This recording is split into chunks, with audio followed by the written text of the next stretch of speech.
long-term tenants or short-term tenants? A lot of people want to get into rental properties and they debate whether they should structure it where it's long-term tenants. So hopefully you're getting somebody who will be there from desirably more than 2 years, but like 2 to 10 to 20 years, long-term tenants, normal renters versus short-term rentals, vacation rentals. And especially since the Airbnb days and all that have started, vacation rentals are a huge hotspot for investors' focus because they're exciting. They're exciting. I don't know what other word for it, but they're exciting. And typically, they might be in more fun locations than a long-term rental. So which should you do? So I'm going to kind of weigh it, but honestly, the conversation is going to be more about short-term rentals because there's more to talk about. Long-term rentals, we can just dive into that pretty quickly. The benefit to that is less turnover cost. And that is huge. I know one of the biggest expenses on my rental properties have been turnover cost. And if you have a new long-term tenant every single year, that's going to be expensive with turnovers.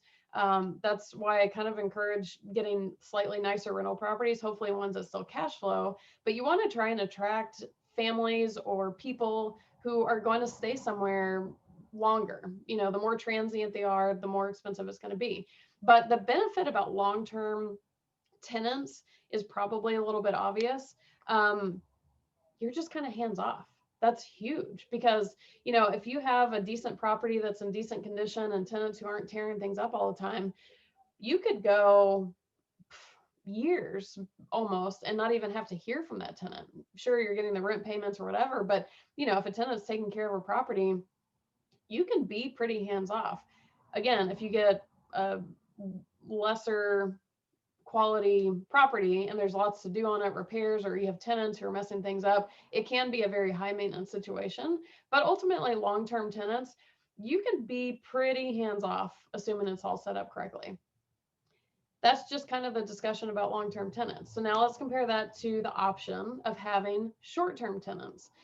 The major perk about short-term tenants, so the vacation rentals, STR is the new acronym, short-term rental, is you can potentially make more money per month than you would with long-term tenants. So let's say, I'm just making up numbers. Let's say you have a long-term tenant in a house and you're getting $1,200 a month. And let's say that same property, if it's rented 80% of the time, gets $2,200 a month. I don't know. I'm just pulling out numbers. But it's possible because vacation rentals, you can charge much more per night than you technically would be for a long-term tenant, right? You're not going to charge the tenant premium number per night when it's long-term situation, trade-off there. So the whole idea is that you can make more money.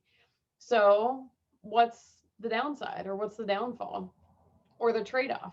So most obviously, it's going to be more maintenance because these people, instead of turning over every like 1 to 10 years, they are turning over every like 1 to 3 days.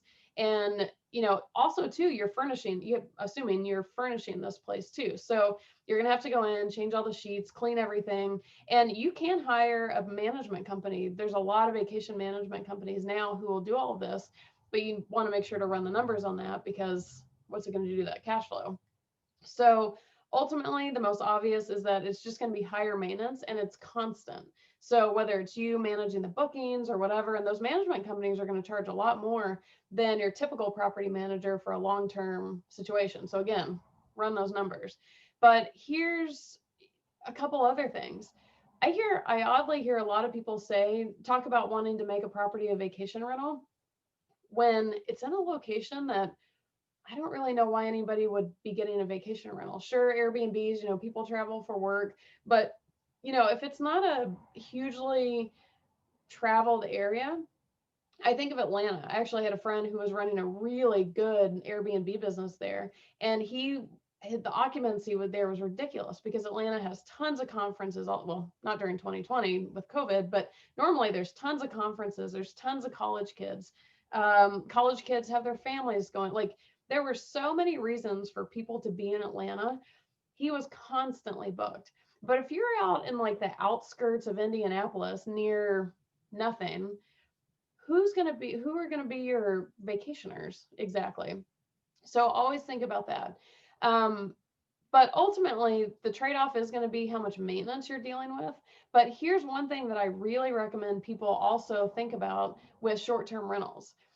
Make sure, and this is leading into one of the other downsides of short-term rentals, I think, make sure that if you buy a property specific to short-term rentals, that it could also be successful as a long-term rental situation. Here's why.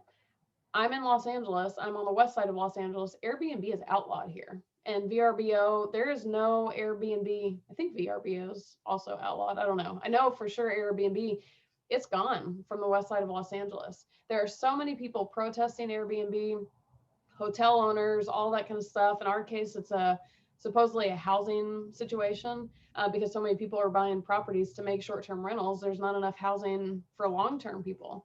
So there is a risk that Airbnb could disappear. I think I heard about this maybe in Chicago.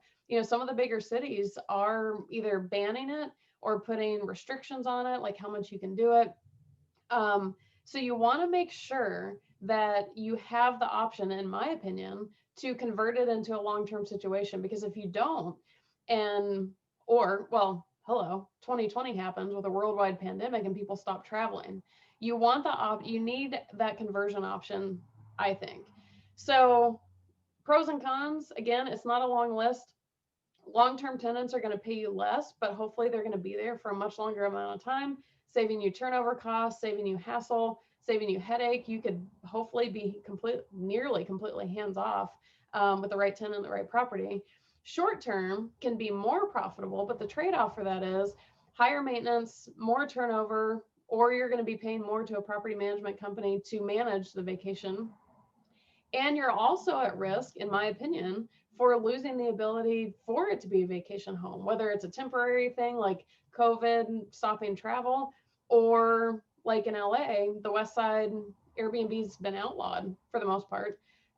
So again, think about what your goal is and think about realistically what fits into your world. Let's say that you are a skier. I'm in California, so Mammoth is the big mountain to go to. If you're an avid skier, you could buy a property in Mammoth for you to be able to use, and then also short-term rental it, Airbnb it, whatever. That would make sense. So make sure you understand your situation, make sure you understand your goals, and make sure you understand, first of all, the numbers on both.